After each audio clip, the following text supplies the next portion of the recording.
bien, con tus manos de gran artista, tú eres el todo soberano Dios. Por tus obras yo te exaltaré, te daré toda la gloria, sí, lo mereces hoy.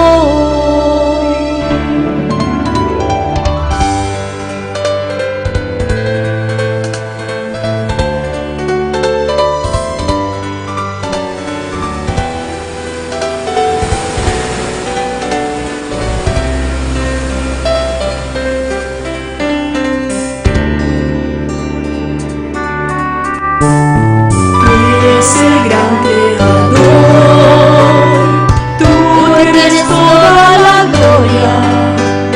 Hoy cantaré con el corazón, porque tú mereces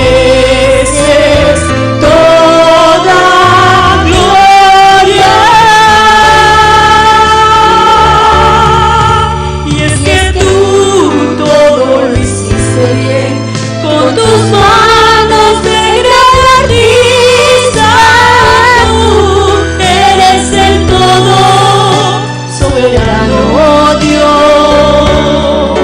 Por tus obras yo te exaltaré, te daré toda la gloria, sí, lo mereces hoy.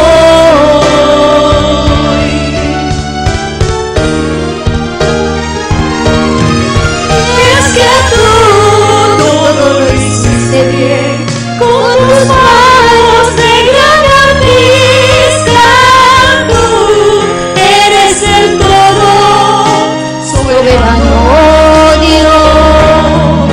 Por tus obras yo te exaltaré, te daré toda la gloria, sí, lo mereces hoy. Y es que tú todo lo hiciste bien, con tus manos de gran artista, tú eres el todo soberano Dios. Por tus obras yo te exaltaré, te daré toda la gloria, sí, lo mereces hoy, lo mereces hoy.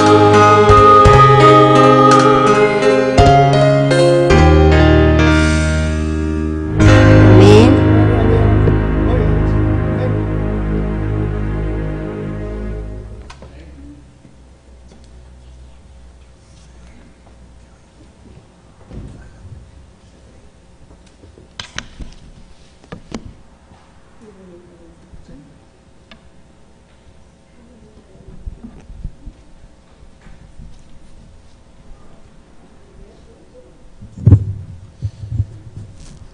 Qué alegría nuevamente. Vamos a entrar en el consejo de la palabra de Dios. ¿Cuántos hoy vinieron dispuestos a escuchar lo que Dios quiere hablarnos? Amén, hermanos. Esa es la bendición que tenemos, y la alegría más grande es contar también con el pastor Juan Campos. Una gran bendición. Hemos tenido ya alrededor de 9 sermones de parte de él. Les recomendamos mucho esta serie de gran bendición acerca de las 10 vírgenes. Y hoy, bueno, vamos a tener realmente algo muy, muy especial para ustedes. Hoy vamos a hablar de eventos que hoy nos van a marcar nuestra vida. Que el Señor sea glorificado y que el Señor use al pastor para la honra y gloria de su nombre. Así que con ustedes el pastor Juan Campos. Gracias, hermano Ben. Bueno, un placer saludarles a todos en esta oportunidad tan especial. Como el hermano Ben ha dicho, estamos realmente siendo testigos de los eventos del fin. Y en esta condición, pues obviamente el sábado no venimos para ser distraídos o entretenidos, sino venimos para escuchar la palabra del Señor y sobre todo para saber qué debemos hacer para ser salvos. Así es de que voy a pedirles el favor. Vamos a tener más o menos 1 minuto de oración silenciosa. Quien desee que el Señor le hable, entonces eleve su corazón de manera personal para que podamos captar el mensaje que el Señor nos trae en esta hora. Donde estamos, podemos quedamente elevar nuestra mente y nuestro corazón a Dios.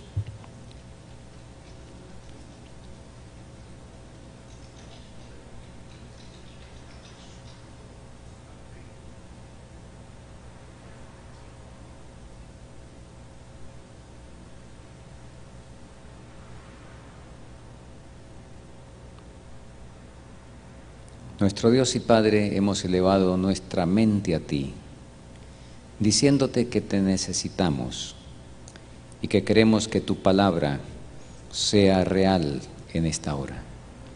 Gracias por recibir nuestras oraciones y por contestarlas en el nombre de Jesús. Amén. Bien, hermanos, hemos estado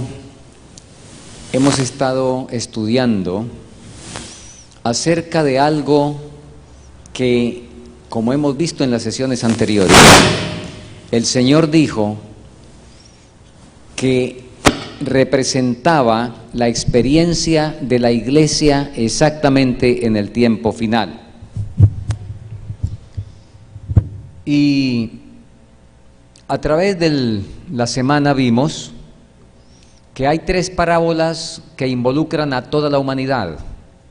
No podemos hoy repasar con detalle todo, pero solamente mencionemos que en primer lugar, en San Mateo 25 está la parábola de las ovejas y los cabritos, que no se aplica en este momento, sino que se aplicará exactamente como dice el versículo 31 de Mateo 25, cuando el Hijo del Hombre venga, y que habrán entonces 2 grupos. Pero luego vimos también en San Mateo capítulo 13, la parábola del trigo y la cizaña, de la cual también tendremos que extraer algunas cosas en esta mañana y cosas sumamente importantes. Y que mientras la parábola de las ovejas y los cabritos representa a toda la humanidad en el tiempo final, la parábola del trigo y la cizaña representa a la iglesia en el mundo. La iglesia en el mundo, a través de la historia, ha estado compuesta por estas 2 clases o calidades de personas que se ilustran con el trigo y la cizaña. Y luego nos hemos detenido de manera especial, en la parábola de Mateo 25, los versículos 1 en adelante, que es la de las 10 vírgenes. Y esta parábola también se aplica a la iglesia que viviría precisamente antes de su segunda venida. No quiere decir que reemplaza la parábola del trigo y la cizaña. La parábola del trigo y la cizaña ha venido a través de la historia, cumpliéndose, funcionando. Pero precisamente antes de la segunda venida, entra a cumplirse la parábola de las 10 vírgenes. Quiere decir que entre estas 2 parábolas, del trigo y la cizaña y la de las 10 vírgenes, son dadas, aunque dirigidas a la misma iglesia, para que podamos captar mejor lo que Dios quiere decirnos, y para lograr eso debemos tener en cuenta algunas diferencias. Esas 2 parábolas difieren en el tiempo, y ya lo dijimos. Mientras que el trigo y la cizaña, ¿desde cuándo viene? ¿Desde cuándo existen trigo y cizaña en la iglesia? Desde el principio, desde que Caín nació, ¿verdad? Desde que Caín nació, empezó a funcionar trigo y cizaña, y lamentablemente, a través de toda la historia, la cizaña ha sido gran mayoría. Ustedes lo saben. Pero la parábola de las 10 vírgenes, repito, es para el tiempo final. Así es de que hay una diferencia entonces entre estas dos parábolas en el tiempo. También hay una diferencia en esencia, y de eso vamos a ocuparnos en los minutos siguientes.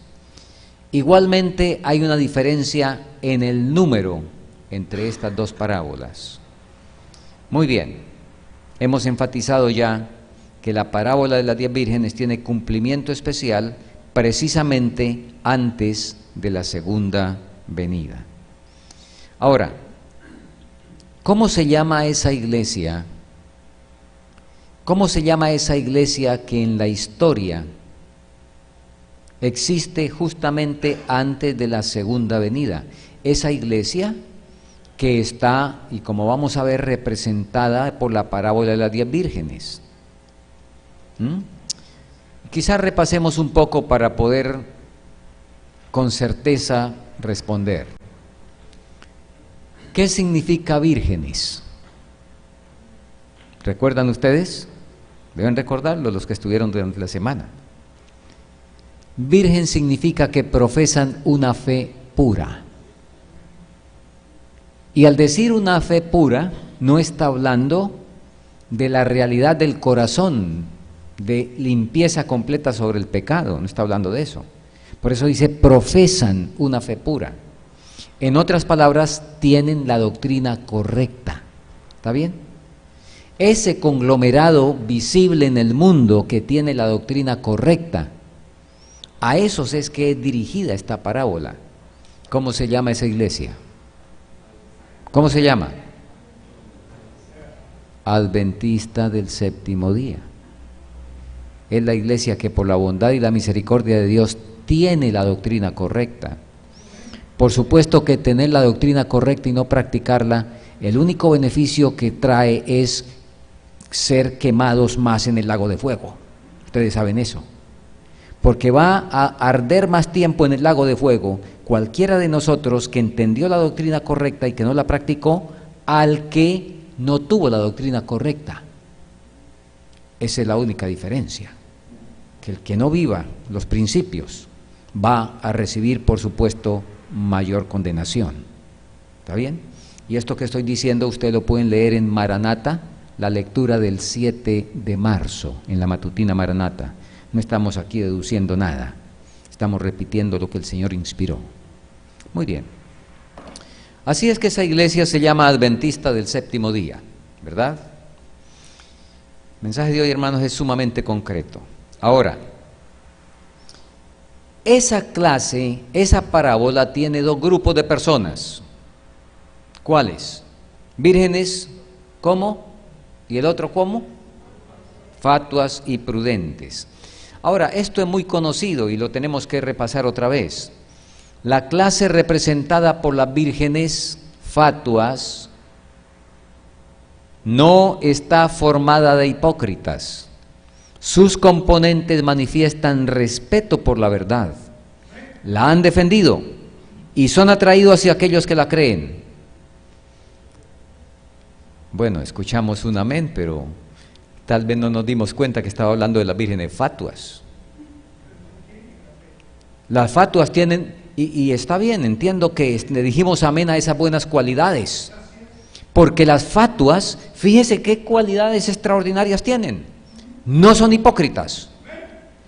Sus componentes manifiestan respeto por la verdad. Al decir la verdad, pues todas las doctrinas que constituyen la verdad. Son unas cuantas verdades particulares. Y estas manifiestan respeto por esa verdad, la han defendido, no están en contra de la reforma pro salud, sino por el contrario dicen que hay que practicarla. No están en contra de la verdad sobre la indumentaria cristiana, sino dicen que hay que practicarla, ¿verdad?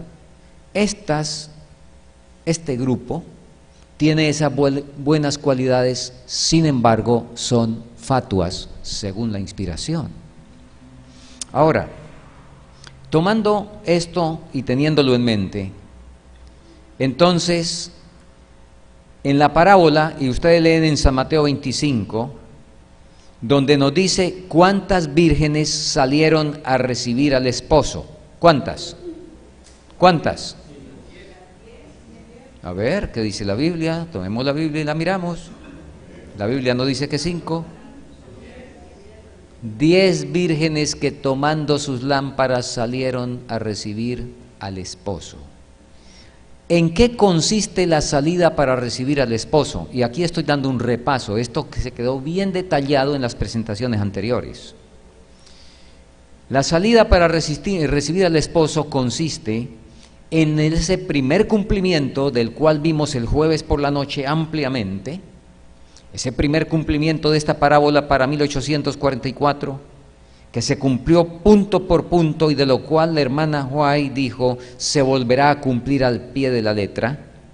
Entonces, en el conflicto de los siglos, la referencia que están ustedes leyendo, nos dice que la extensa obra de reforma que produjo la proclamación de su próxima venida correspondía a la salida de las vírgenes.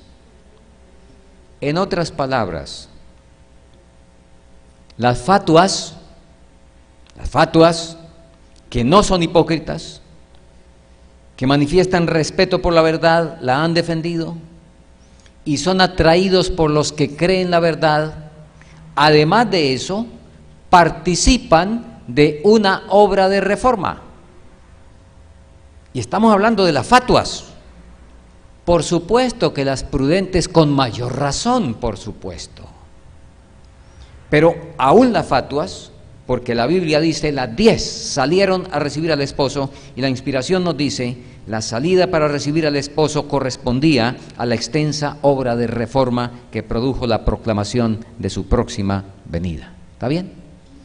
Así es que las fatuas es gente que también se compromete en una obra de reforma. Dije una obra de reforma, no dije una institución llamada reforma. No estamos hablando aquí de instituciones.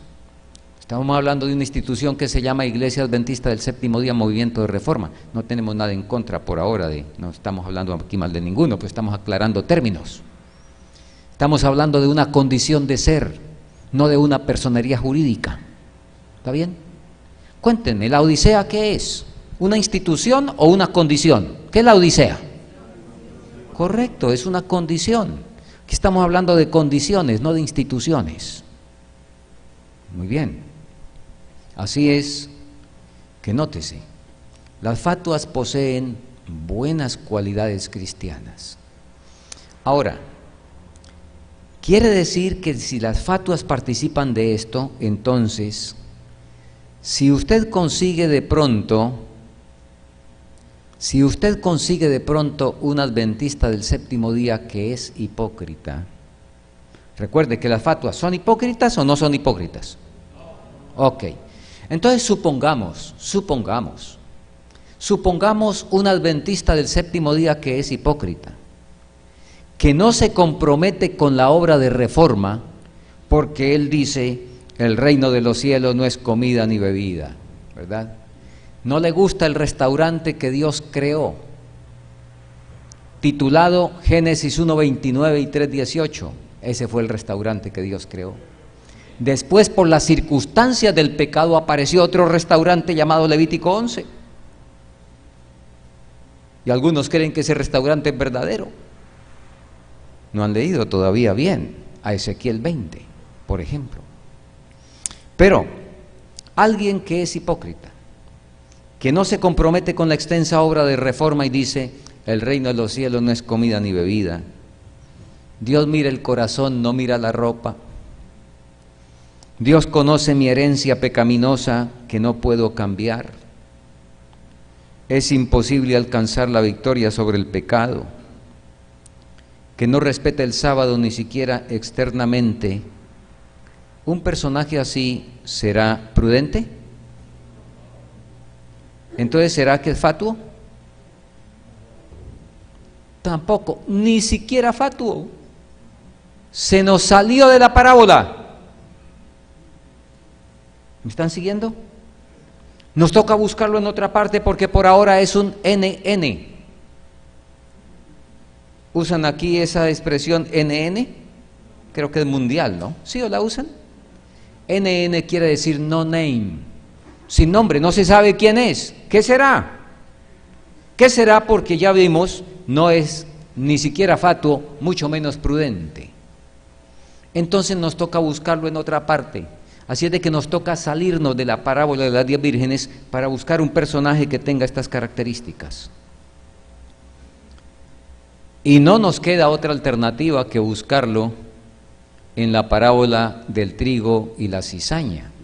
Porque recuerden que las ovejas y los cabritos no es para este tiempo, es para el tiempo final. En el tiempo final, cuando va a haber únicamente 2 clases de personas. Ya explicamos durante la semana también que en este momento hay 3 clases de personas, no 2. Pablo lo dice bien en Romanos 6:12 y luego en el 7:9. Los que están bajo la ley, los que están bajo la gracia y los que están sin ley. 3 grupos. En 3 grupos está dividida toda la humanidad en este momento. Así es que entonces, repito, nos toca buscar a este personaje en otro lugar porque se nos salió de la parábola de las 10 vírgenes. No está tampoco en las ovejas y los cabritos. La única opción que nos queda es buscarlo en la entidad que representan el trigo y la cizaña. ¿Está bien? Nos toca buscarlo allá. Para ver si está allá, tenemos que saber cómo es esa cuestión del cultivo del trigo, de los cereales.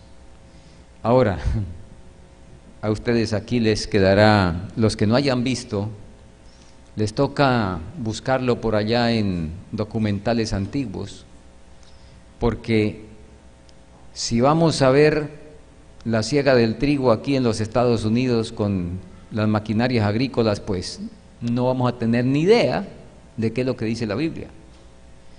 Porque Jesús estaba hablando de la siembra y la cosecha manual del trigo.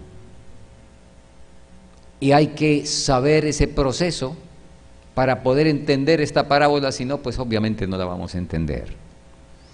Bueno, un servidor tuvo la ocasión de crecer cuando niño en campos donde se cultivaba trigo, no con máquinas, sino manualmente como en los tiempos bíblicos.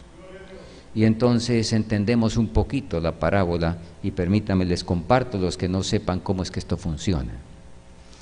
Resulta que el trigo se siembra y nace entre el trigo la cizaña, que es una cuestión parecidísima al trigo, prácticamente igual. Por razón de las raíces es imposible arrancarla. Ustedes recuerdan la parábola que los siervos se ofrecieron a ir a arrancarla. Novicios, no sabían, el dueño del campo le dijo, no, arruinan absolutamente todo, no se podía arrancar, esperen la cosecha. Ahora, cuando llega la cosecha, escuchen bien, resulta que la cizaña también da apariencia de trigo. Pero el grano verdadero se inclina por el peso del grano, la espiga se inclina y la cizaña queda paradita. Entonces, se puede ahora sí recoger exactamente lo que es el trigo y dejar ahí la cizaña. Pero escuchen bien, escuchen bien. El trigo se recoge, se corta con una hoz. Ustedes conocen el símbolo de Rusia, la hoz y el martillo, es una sierra así circular, ¿verdad? Con eso se corta. Con un poquito de caña que sostiene la espiga, eso se ata en manojos, se llama gavillas, y se llevan a la era. La era es una construcción, es un muro de unos 80 centímetros de alto, 70, circular, donde se tiran las espigas y donde con un animal y un sistema de trapiche, que no sé cuántos entiendan eso, y pues, se va dando vueltas y le va dando vueltas a eso y va desprendiendo el grano de esa paja. ¿Está bien? Si no hay un animal y el proceso de trapiche, sencillamente a garrote se golpean las espigas para que se suelten y queda la paja suelta. Ese proceso de separar la paja del trigo se llama trilla. Y entonces cuando se desprende el grano con un tenedor o bieldo, ¿verdad?, se sacude y esa paja se bota afuera. Y queda el trigo con pajitas pequeñas, con polvo, etcétera, y ahora entonces eso pasa a la criba o al zarando para zarandearlo, ¿correcto? Y también pues ventea, ¿no? Se zarandea así y así para que salgan las pajitas pequeñas y quede el solo grano. Escuchen, escuchen. La cizaña no sufre proceso de trilla y zarandeo. ¿Para qué? ¿Qué se le prueba? Ustedes leen la parábola, y en la parábola no trajeron la cizaña para hacer selección acá. Vean Mateo 25, Mateo 25 es claro. Mateo capítulo 13, parábola del trigo y la cizaña. Ahí nos dice claramente la palabra lo siguiente: dejad crecer, versículo 30, Mateo 13, dejad crecer juntamente lo uno y lo otro hasta la siega, y en el tiempo de la siega yo diré a los segadores, recoged primero la cizaña y atadla en manojos para quemarla, allá en el campo, mas recoged el trigo en mi granero. La cizaña no sufre proceso de trilla ni zarandeo, porque el proceso de trilla y zarandeo es para probar el grano, para limpiar el grano. Entonces, este NN, que es un desobediente, y tenemos que afrontar las cosas como son, hermanos, este NN que es un desobediente, ¿qué zarandeo va a tener? ¿Qué se le va a probar? No, lo hemos encontrado. El que es hipócrita, el que no participa en una obra de reforma, que dice que el reino de los cielos no es comida ni bebida, que Dios mira el corazón, no mira la ropa, etcétera. Ese no tendrá ni trilla ni zarandeo, porque queda en el campo sencillamente listo para ser quemado. Eso es lo que enseña la parábola del trigo y la cizaña y las 10 vírgenes. Hermanos, este asunto es completamente solemne, es totalmente definitivo, porque la cizaña, la Biblia es clara, se queda en el campo y no sufre proceso ni de trilla ni de zarandeo. Muy bien, volvamos a las 10 vírgenes. ¿Quiénes son las 10 vírgenes? Ya lo dijimos. Queda evidente que son las que participan con seriedad en lo que Dios ha dicho, las que le colocan más seriedad al asunto, ¿verdad? Y que por lo menos empiezan a obedecer, aunque sea de manera externa.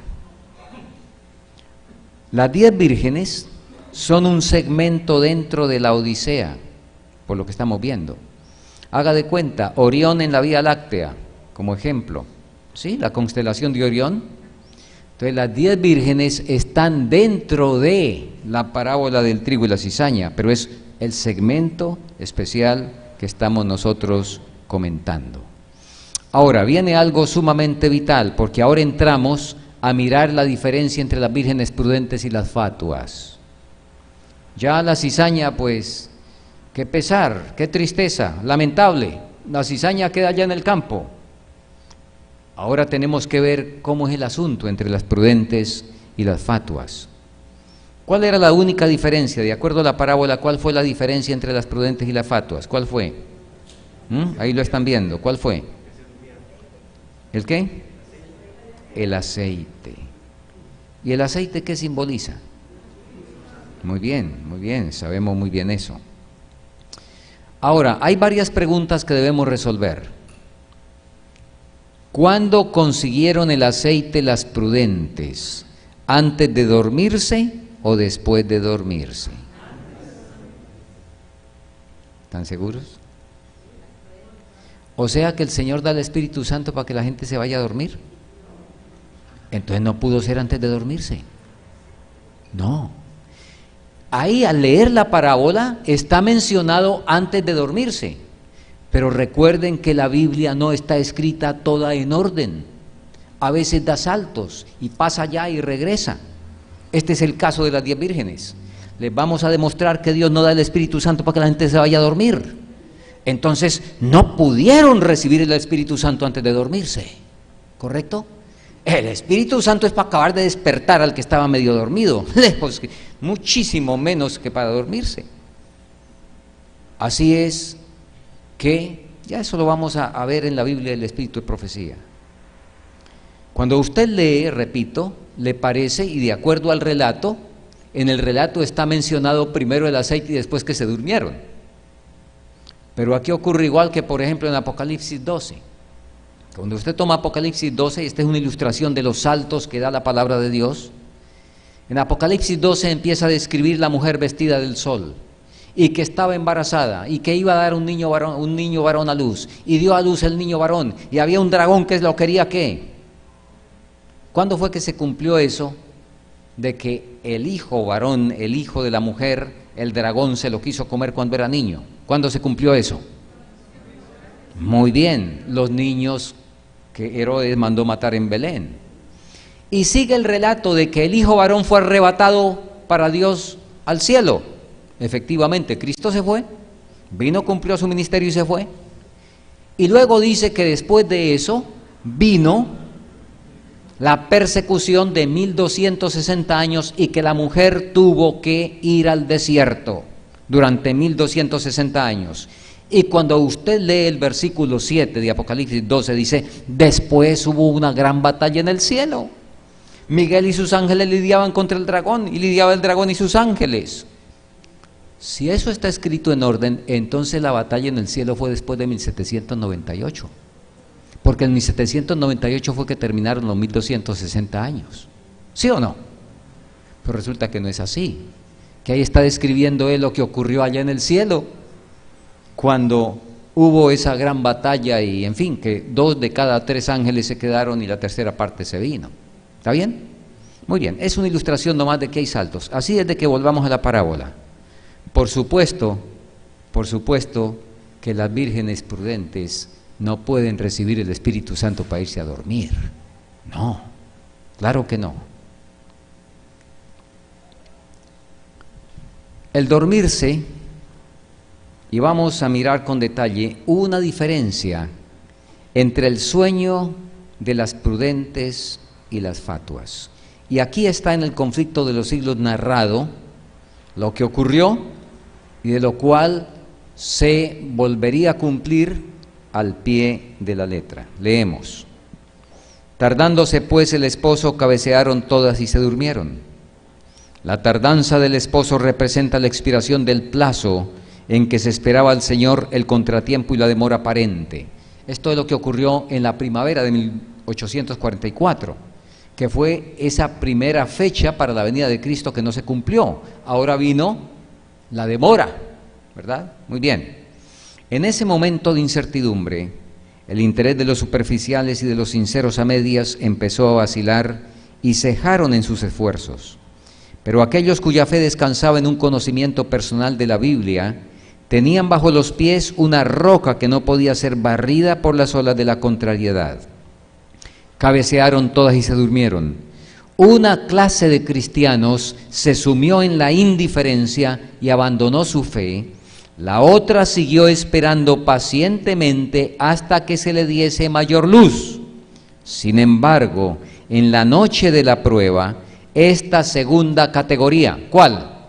Las prudentes, las que tenían firmemente los pies asentados en la roca. Sin embargo, en esta noche de prueba, esta segunda categoría pareció perder hasta cierto punto su ardor y devoción. Ustedes notan, y permítame ilustrarlo bien gráficamente, las prudentes cabecearon, las fatuas se acostaron a roncar. Esa fue la diferencia. ¿Está bien?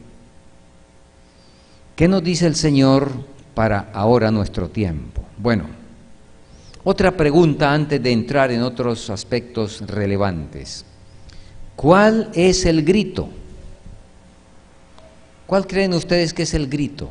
A ver, aquí dice que a medianoche se escuchó un grito, un clamor. ¿Cuál fue el clamor? ¿Ah? Cuéntenme, hermanos, ¿cuál es el grito? ¿Cuál es el acontecimiento? Hay muchos acontecimientos proféticos, de hecho, tantas cosas que están ocurriendo en este momento, ¿verdad? Toda esta racha de huracanes y terremotos tan seguidos, etcétera. Las inundaciones a nivel del mundo, a veces apenas tenemos noticias de por acá donde pues más nos interesa, pero en la India, en el Asia, las inundaciones han sido bárbaras también, etcétera. El homosexualismo ya cumpliéndose que es un estilo de vida en el mundo, el movimiento ecuménico galopando a una velocidad vertiginosa. De hecho, este 31 de octubre hay un hito muy importante dentro de ese marco del ecumenismo. Pero, ¿cuál es la señal profética por excelencia que como adventistas del séptimo día sabemos que es la que marca de una manera muy especial y por encima de todas las demás la proximidad de la venida de Cristo? ¿Cuál es ese evento profético? Muy bien, perfecto, la ley dominical. La ley dominical.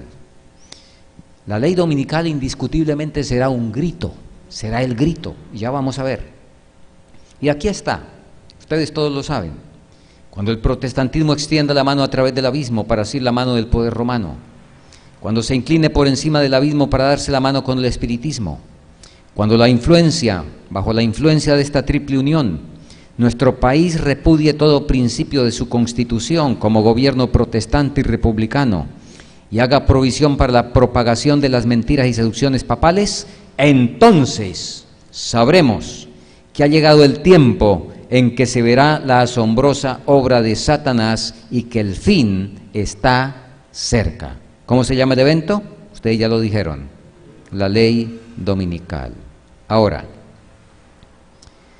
¿cómo fue el despertar de las vírgenes? Y hermanos, importantísimo este punto. A ver, en sus Biblias, Mateo 25, 6 y 7. Mateo 25, 6 y 7 nos dice el despertar de las vírgenes. ¿Cómo fue? Leámoslo. Y a la medianoche fue oído un clamor. He aquí viene el esposo, salid a recibirle. Entonces, y aquí dice, todas aquellas vírgenes se levantaron y aderezaron sus lámparas. Según la lectura de estos dos versículos solos, ¿a qué hora se despertaron las vírgenes? ¿Se despertaron todas al tiempo? Según estos versículos parece que sí, que todas se despertaron a la medianoche. Pero si eso fue así, encontramos entonces un problema serio. Y encontramos un problema serio entonces entre la Biblia y el espíritu de profecía. Porque lean lo que aparece en la pantalla. De Palabras de Vida del Gran Maestro, página 340. No podemos estar listos para encontrar al Señor despertándonos cuando se oye el clamor, he aquí viene el esposo, y entonces recoger nuestras lámparas vacías para llenarlas. No podemos mantener a Cristo lejos de nuestra vida aquí y sin embargo ser hechos idóneos para el compañerismo en el cielo. No sé si notan la hasta ahora contradicción. No sé si la notan. Si se despertaron todas a la medianoche, pero el espíritu de profecía dice, el que se despierte a la medianoche queda por fuera porque no se puede estar listo si se despierta a la medianoche. ¿Sí ven o no ven el punto? Hay una contradicción aparente ahí. Oh, hermanos, por eso es que este libro no se estudia como se estudia cualquier otro libro. Este libro no se puede entender sintácticamente, morfológicamente, científicamente, lingüísticamente. Aunque todas esas herramientas sean útiles, este libro se entiende es por revelación. Se entiende es con la ayuda del Espíritu Santo, para que nos ayude a ver que no hay contradicción en lo que cualquier ilustrado, como en este caso, aquí ve una clara contradicción. No hay contradicción. Vamos a ver cómo es que funciona eso. Resulta que Mateo 25:10 también nos dice, fíjese, Mateo nos dice que las vírgenes fatuas se fueron a comprar aceite cuando se escuchó el grito y que se quedaron por fuera. O sea, confirma que Mateo 25:10 confirma al escrito de la hermana Huay, donde dice que no podemos estar listos para encontrarnos con el Señor si nos despertamos con el grito. ¿Está bien? ¿Cómo es que se armoniza eso? Sigamos mirando. Cuando usted lee el espíritu de profecía, y hermanos, yo espero que ustedes sean lectores ávidos del espíritu de profecía. El que no lee el espíritu de profecía, creo que no va a entender estas cosas. La hermana Huay, miren lo que dice. Miren las iniciativas que nos da ahí, las claves. Bueno, está hablando y explicando esta parábola acerca de la casa de la novia, si hallan las 10 doncellas, etc. A la medianoche se oye un clamor, he aquí viene el esposo, salid a recibirle. De repente se despiertan las que dormían. No dice se despiertan todas, sino dice las que dormían. Y eso nos da la posibilidad de que estén dormidas las 10 o que no estén dormidas todas las 10, ¿sí o no? Lingüísticamente. Leamos la siguiente declaración, el otro párrafo. Cuando la voz fervorosa proclamó a medianoche, he aquí el esposo viene, salid a recibirle. Y las vírgenes que dormían fueron despertadas de su sueño, se vio quién había hecho la preparación para el acontecimiento. Nótese que aquí ya nos dice las que dormían y no nos dice eran las 10 las que dormían. Y esto se complementa mejor con los siguientes escritos de ella. Todos los que esperan al esposo celestial están representados en la parábola como dormidos porque su Señor demoraba su venida. Noten bien, el color amarillo, ¿lo ven? Destacado. Pero los prudentes se despertaron ante el mensaje de su aproximación. Hay dos despertamientos en dos tiempos distintos. Un despertamiento con el grito de medianoche y otro despertar con el mensaje de la aproximación que es previo al grito de medianoche. ¿Está bien? Ya vamos a verlo y vamos a verlo demostrado. Pero los prudentes se despertaron ante el mensaje de su aproximación, respondieron al mensaje, no perdieron todo su discernimiento espiritual y se pusieron en acción. Su experiencia religiosa se robusteció e incrementó al aferrarse de la gracia de Cristo y pusieron su afecto en las cosas de lo alto. Los prudentes se despertaron ante el mensaje de su aproximación, respondieron al mensaje, no perdieron todo su discernimiento espiritual, se pusieron en acción, comprendieron dónde estaba la fuente de sus recursos y apreciaron el amor que Dios les prodigaba. Noten, por favor, abrieron su corazón para recibir al Espíritu Santo. Ay, ay, ay, claro. ¿No ve que cuando hubo el grito ya tenían aceite? Tenían que haberlo conseguido antes. ¿Y el aceite no nos manda a dormir? No, sino que como ellas habían hecho un compromiso real con el Señor, a pesar de que por la demora se habían un poco descuidado en el fervor, sin embargo nos dice, no perdieron todo su discernimiento espiritual, ¿verdad? A ver, leamos ahí atrás. No perdieron todo su discernimiento espiritual, ahí está. Respondieron al mensaje, no perdieron su discernimiento espiritual. Ellos discernieron que el homosexualismo, que el movimiento ecuménico, discernieron todas estas cosas y dijeron, urge, este es el mensaje de la aproximación, urge conseguir el aceite antes del grito, ¿correcto? Abrieron su corazón para recibir al Espíritu Santo, por el cual el amor de Dios fue derramado en su corazón. Están leyendo conmigo, ¿verdad? Arreglaron y encendieron sus lámparas, las cuales proyectaban constantes rayos de luz a las tinieblas morales del mundo. ¿Qué es eso de arreglar y encender las lámparas? ¿Qué es eso? Como nunca antes estudiar la palabra, como nunca antes conocer realmente cuál es la voluntad de Dios, como nunca antes saber dar razón de la fe, como nunca antes.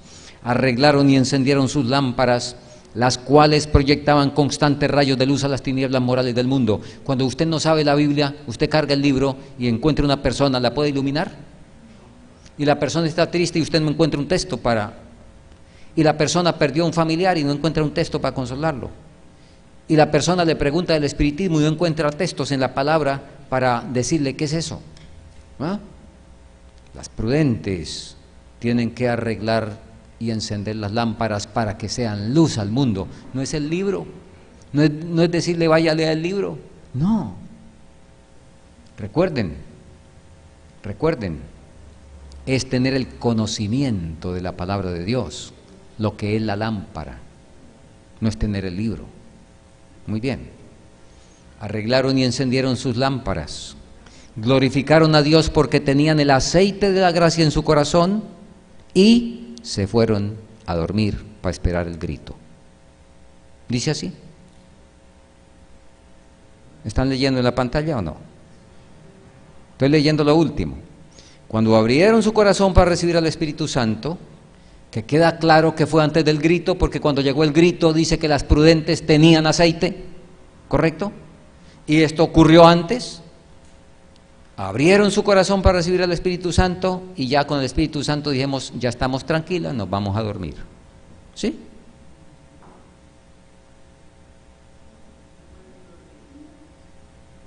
A ver, ¿no están leyendo en la pantalla? No se fueron a dormir, no se fueron a dormir. Se fueron a hacer la misma obra que el Maestro había hecho antes que ellos. Fueron a buscar y a salvar a los que estaban perdidos. Cuando sonó el grito, las prudentes estaban en plena acción. Estaban despiertas hacía rato. Estaban trabajando intensamente. ¿Correcto?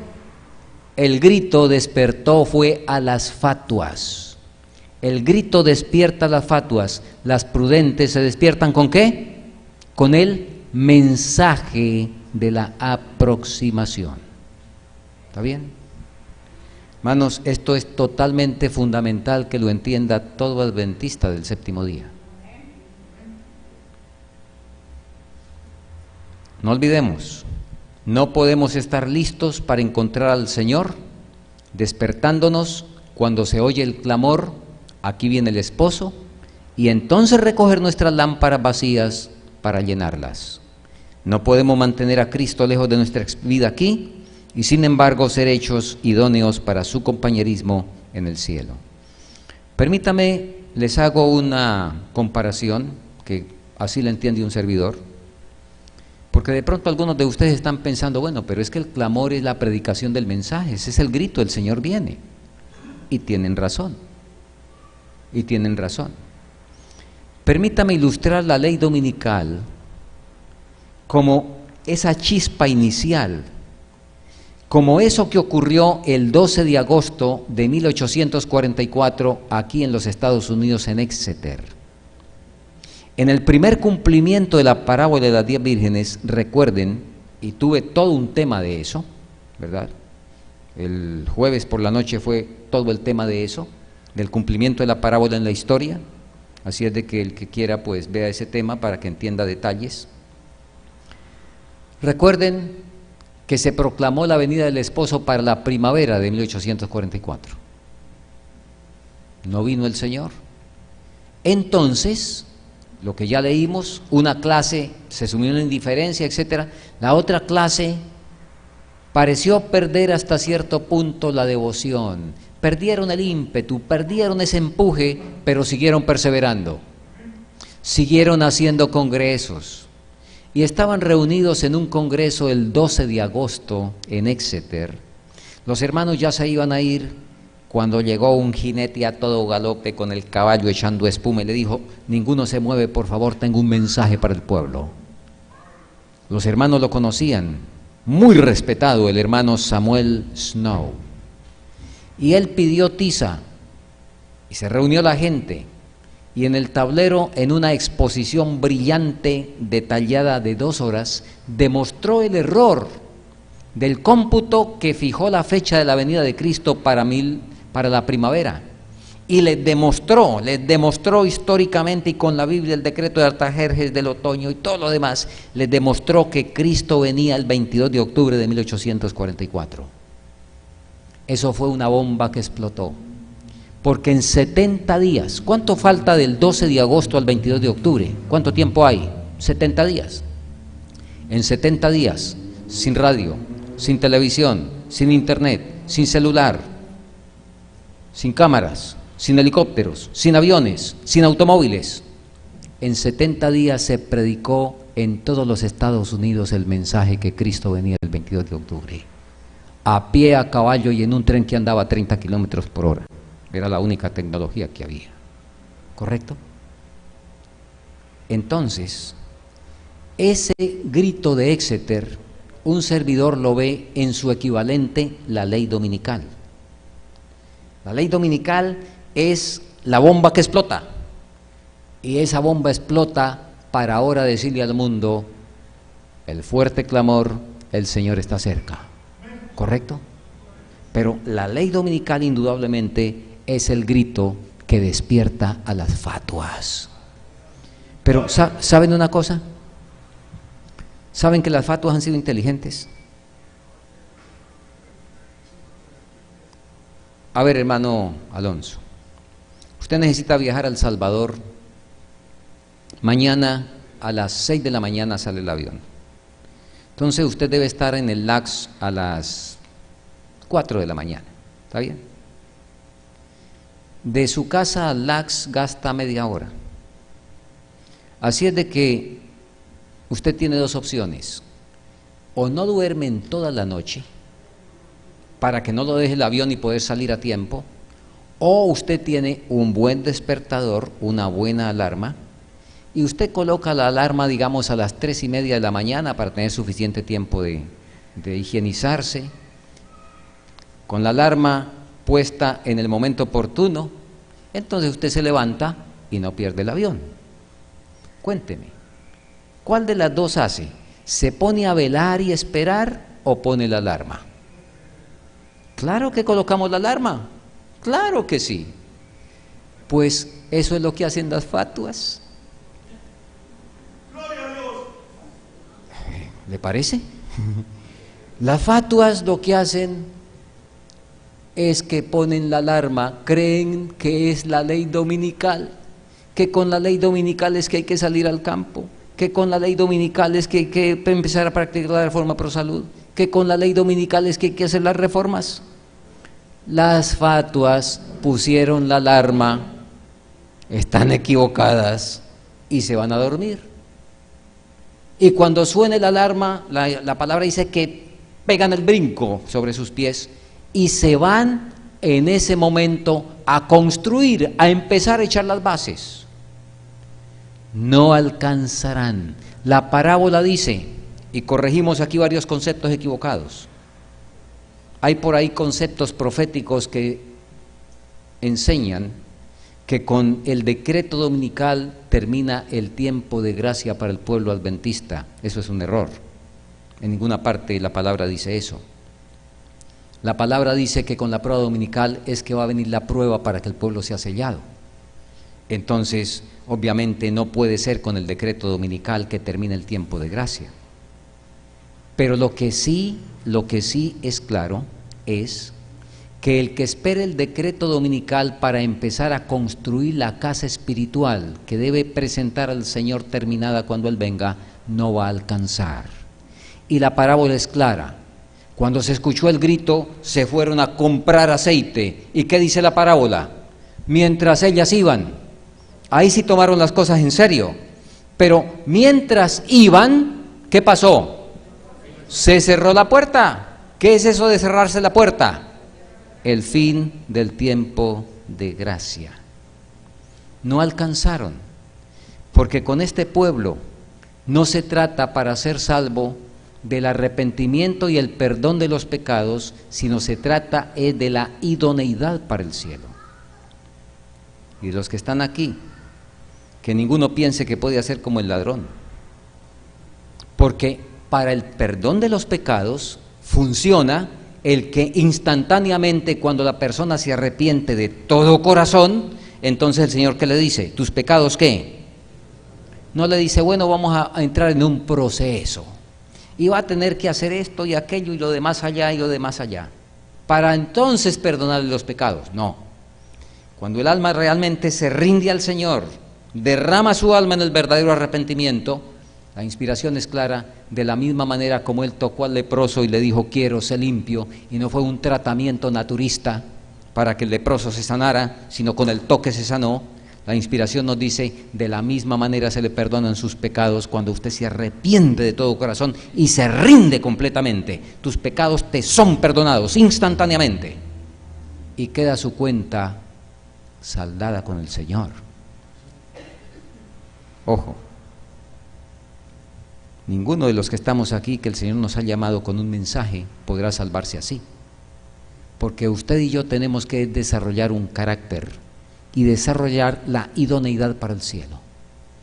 Y las fatuas se pudieron arrepentir, quizá podrían haberse arrepentido en el momento que se escuchó el grito, pero no se trataba de arrepentimientos, se trataba de idoneidad para el cielo, un carácter como el de Cristo. Y como a esa hora fue que se fueron a prepararlo, entonces no alcanzaron a terminar la preparación de ese carácter. Y mientras estaban ahora tomando en serio la consecución del aceite, dice que se cerró la puerta. Hermanos, este asunto creo que es más solemne de lo que regularmente se toma, porque tenemos tiempo de preparar el carácter. A ver, aquí hay una pregunta, que quizá hagámosla mejor. ¿Quiere decir que el carácter tiene que estar en el punto final de perfección requerido para entrar en el cielo cuando se emita el decreto dominical? No sé si entienden la pregunta. Sed pues vosotros perfectos como vuestro Padre que está en los cielos es perfecto. El Señor va a venir por una iglesia sin mancha, sin arruga, sin cosa semejante. Cuando se dé el decreto dominical, ya usted y yo tenemos que estar sin mancha, sin arruga y sin cosa semejante para que seamos sellados. ¿Sí? ¿Es así o no es así? Bueno, hermano, déjeme decirle, no es así. No es así. Porque con las pruebas bajo la ley dominical se terminará de completar el carácter. A ver si lo coloco de la siguiente manera. Bueno, y me alegra que esto es de ladrillos, porque aquí muchas construcciones no son de ladrillo, ¿verdad? Este edificio, esta edificación, así como está, con ladrillos y con cemento y con hierro y todo lo demás, ¿verdad? Así como está, hablo de esta edificación. A ver, yo creo que no se necesita ser constructor y ingeniero y eso para saber lo siguiente. ¿Será que esta construcción se puede hacer en 15 días? Pero si se consigue suficiente gente, podría ser que en horas de trabajo en 15 días podemos cubrir para hacer esta edificación. ¿Por qué no se puede hacer en 15 días? Porque cuando eche las bases le puede inmediatamente encaramar encima las paredes y las columnas y todo. ¿Qué tiene que pasar? Tiene que esperar que eso cuaje, que eso se endurezca para poderle seguir construyendo, ¿correcto? Entonces escuchen, las fatuas, cuando suena el grito se van a echar las bases, pero resulta que para cuando suene el grito se necesita que ya esté toda la estructura terminada, aunque faltan los acabados. ¿Me están siguiendo?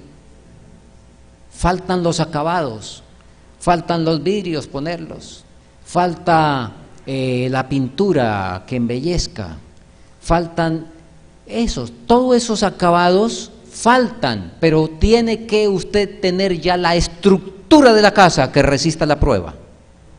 Las fatuas se van a construir cuando suena el grito y entonces quedan por fuera, porque el carácter no es cuestión de una oración ni de 40 días de oración.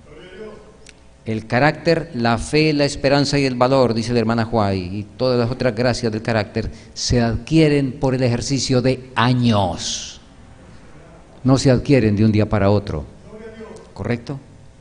Por eso es, y si bien los últimos movimientos serán rápidos, sin embargo, aún en este tiempo final, la preparación del carácter requiere tiempo, no es cuestión de un momento. Eso es lo que tenemos, hermanos, nosotros hoy. Insisto, tenemos tiempo para preparar la estructura del carácter que resistirá la prueba hasta el decreto dominical. Insisto, no que termine ahí el tiempo de gracia, porque déjeme leerles, y de paso, esta es otra ilustración, porque hay teorías sobre el juicio de los vivos. ¿Han escuchado eso? Por ahí circulan teorías. De hecho, para hoy 23 de septiembre, por ahí estaban diciendo cosas, y algunos que, bueno, dentro del marco de nuestra fabilidad humana, algunos están hablando por ahí que ayer empezaban a sonar trompetas y que el 30 de septiembre es día de la expiación. Es una lástima que algunos piensen todavía en esas direcciones.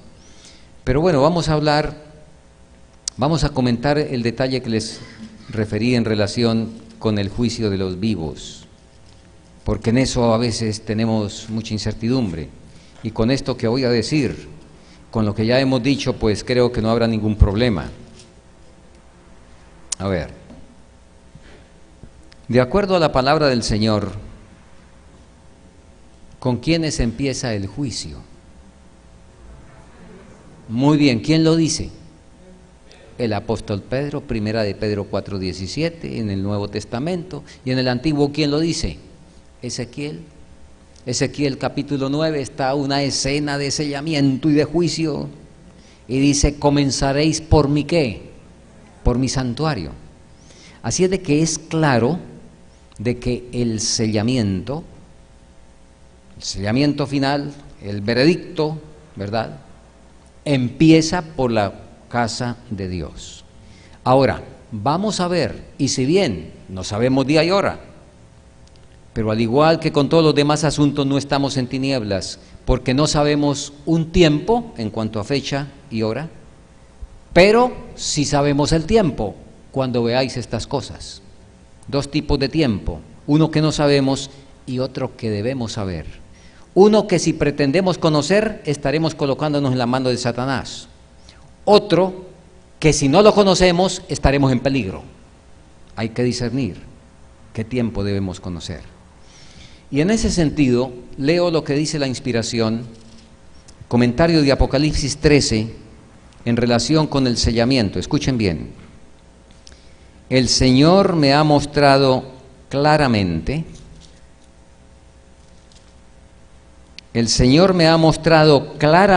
que la imagen de la bestia será formada antes que termine el tiempo de gracia, porque constituirá la gran prueba para el pueblo de Dios, por medio de la cual se decidirá el destino de cada uno. Esta es la prueba que deberán enfrentar los hijos de Dios antes de ser sellados. Si es cierto que el juicio comienza por la casa de Dios, y si es cierto esto que acabamos de leer, como por supuesto es cierto, entonces quiere decir que el juicio de los vivos empieza durante la ley dominical. No sabemos cuándo, pero cuando empiece la ley dominical y empiece el proceso de prueba, porque de paso todos ustedes saben que bajo las leyes dominicales van a haber medidas cada vez más opresivas, dice la hermana Juay. Empieza por las buenas, luego empieza a apretar el asunto, medidas cada vez más opresivas. Ella dice: habrá multas y encarcelamiento. Y si hay multas es porque todavía manejamos dinero. Y cuando todas estas medidas no tienen éxito con esa secta rebelde, entonces le apretamos la clavija al no comprar y vender, y ahí, si algunos venían, como dicen los cubanos, guapeando, pero cuando llegue el no comprar y vender, ahí deja de ser todo el mundo guapo y solamente el que esté en el Señor es el que va a resistir la prueba, y entonces, pues, algunos con las pruebas anteriores ya quedarán en la vera del camino, quizá algunos que aguantaron hasta ese momento, pues ahí se definirá el destino eterno. Entonces, el tiempo de gracia, repito, termina durante el proceso de la ley dominical, y ahí es que ocurre el sellamiento de acuerdo a lo que tenemos revelado. ¿Está bien? Así es de que debemos nosotros estudiar la ley y el testimonio para no ser entrampados, para no tener falsas expectativas que no nos sirven. Pero hermanos, que el Señor nos ayude y que, como dice el apóstol, no durmamos como los demás, sino que velemos y seamos ¿qué? No seamos las vírgenes fatuas, no seamos las vírgenes inteligentes que pusieron el despertador. El Señor dice, velad y orad. Y qué interesante, termino con esto. Un servidor, cuando estaba estudiando estos asuntos, una de las preguntas que se hizo fue, pero ¿cómo es que las muchachas se duermen apenas esperando hasta la medianoche? Porque anúnciale usted a los muchachos que va a salir de paseo al otro día, o dígales que tienen una noche especial a ver si les da sueño. ¿Y cómo es que hasta la medianoche nomás y les dio sueño y se durmieron? ¿Sabe qué es lo que ocurría? De acuerdo a las usanzas de la boda oriental, durante 7 noches, el novio escogía cualquiera de esas noches para ir a la casa de la novia y traer la novia. Cualquiera de esas noches la escogía el novio. La segunda, la quinta, la sexta o la séptima. Así es de que si se durmieron, y siendo que a los muchachos les gusta tanto la fiesta y las bodas y los matrimonios, a mí me da la impresión que fue que el novio vino por allá la quinta noche, después de 5, 6 noches o 4 noches de trasnocho, pues ahora sí tenían sueño. ¿Está bien? Efectivamente, el novio celestial ha tenido que retardarse por nosotros. Ustedes saben que nuestra experiencia adventista, el Señor quiso venir poco después de 1844. La hermana White dice, Cristo ya había venido si se hubiera seguido avanzando en el mensaje del tercer ángel. Eso lo dijo cuando escribió El conflicto de los siglos. Después el Señor quiso venir poco después de 1888. La sierva del Señor escribió en 1898, si se hubiera recibido el mensaje de la justicia de Cristo, Cristo ya había venido. Después el Señor quiso hacer algo en la Conferencia General de 1901, ¿verdad? Y hasta ahí tenemos inspiración de datos concretos que el Señor quiso hacer algo y quiso venir. Después de eso sin duda habrá querido venir, pero no tenemos una confirmación del Espíritu de profecía. Pero como estudiamos esta semana, en 1922 se hizo otro llamado al reavivamiento y la reforma. Y después en 1973 y 1974 se hicieron los llamados más serios que se han hecho en nuestra historia adventista, pero tampoco pasó nada. Y ahora, después, a partir del 2010, estamos bajo una nueva invitación al reavivamiento y reforma. No sé ustedes qué piensen. Un servidor está convencido que es el último llamado a reavivamiento y reforma que tiene oportunidad la Iglesia. ¿Por qué? Por cómo está el mundo, por todo lo que está ocurriendo. Porque la agenda del diablo, que la presenté aquí en una ocasión anterior, los 10 puntos del nuevo orden mundial están a pleno galope, ¿sí? Recuerden, y para citar 2 puntos apenas, que el diablo le reveló a Alicia Bailey entre 1919 y 1939, hacer de la homosexualidad un estilo de vida y crear un movimiento ecuménico interdenominacional. ¿Y cómo está avanzando eso?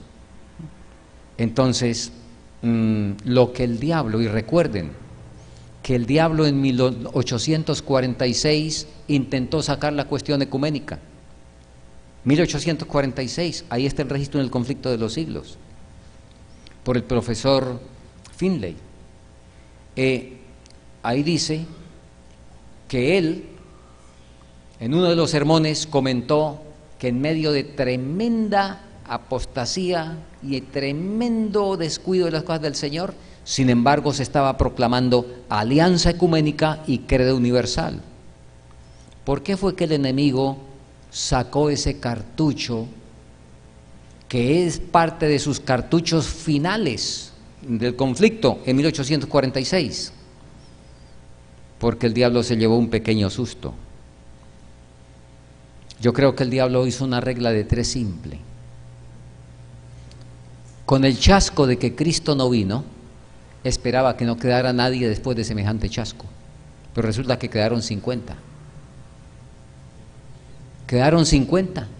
Entonces, a mí me gusta pensar que el diablo hizo una regla de 3 simple, y fue lo siguiente: si con 12 en el siglo I se predicó el evangelio al mundo entonces conocido con 12, ahora con 50, llegó la hora, me toca sacar los últimos cartuchos, y sacó el cartucho del ecumenismo. Pero como nosotros como pueblo entramos en el estado de la Odisea, entonces el diablo no es tan insensato de gastar las armas que necesita para el último conflicto antes de tiempo, la guardó. En la década de 1880 sacó otro cartucho, el de las leyes dominicales. Ustedes lo deben saber. Ustedes deben saber que en diciembre de 1888, pocas semanas después de haber estado el Congreso de Minneapolis, Alonzo Trevellón se presentó en el Congreso de los Estados Unidos y con un tremendo discurso, indudablemente inspirado por el Señor, porque el pueblo no iba a funcionar, echó atrás las leyes dominicales. Ustedes saben que para esa década hubo incluso hermanos aquí en los Estados Unidos que fueron apresados por trabajar el domingo. El diablo, cuando vio el mensaje de la justicia de Cristo, se asustó.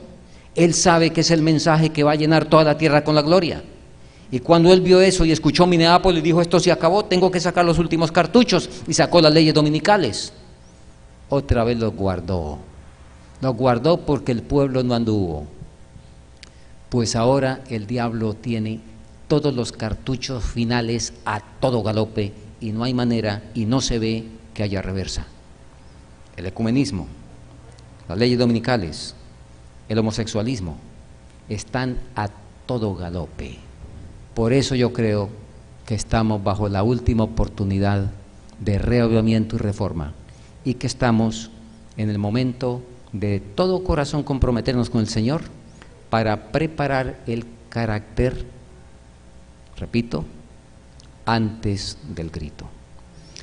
Así de que, hermanos, quiere el cielo que no echemos esto en saco roto. Aquí donde estamos sentados, ninguno debería tener la más mínima contrariedad con nadie. Ninguno debería tener ningún resentimiento con nadie. Ningún esposo debía tener ninguna carga de amargura con la esposa, ni lo contrario, ¿verdad? No debería haber lo más mínimo entre nosotros de ninguna de esos cosquilleos o esas rasquiñas, decimos en Colombia, ¿verdad? Y si usted tiene pecados conocidos, no resueltos, el Señor le dice, Mente, Carácter y Personalidad, página 331, si descubre un pecado en su vida, no se detenga hasta que no lo haya corregido y eliminado. Usted tiene que ponérsele de punta a ese problema, y todas las mañanas presentarlo en oración y decirle: Señor, por favor, ayúdame hoy si me llega la tentación en esta área que he sido débil. Y en la noche agradecerle al Señor por la victoria que le dio durante el día, y persistir y persistir y persistir hasta que ese pecado quede completamente corregido y eliminado. No necesitamos en este tiempo perdón del pecado, necesitamos borramiento del pecado, porque estamos en el día de la expiación. ¿Está bien? Que el Señor nos ayude y que entendamos que tenemos tiempo para preparar el carácter solamente hasta el grito. Debemos apresurarnos El tiempo es corto para preparar el carácter. Vamos a arrodillarnos.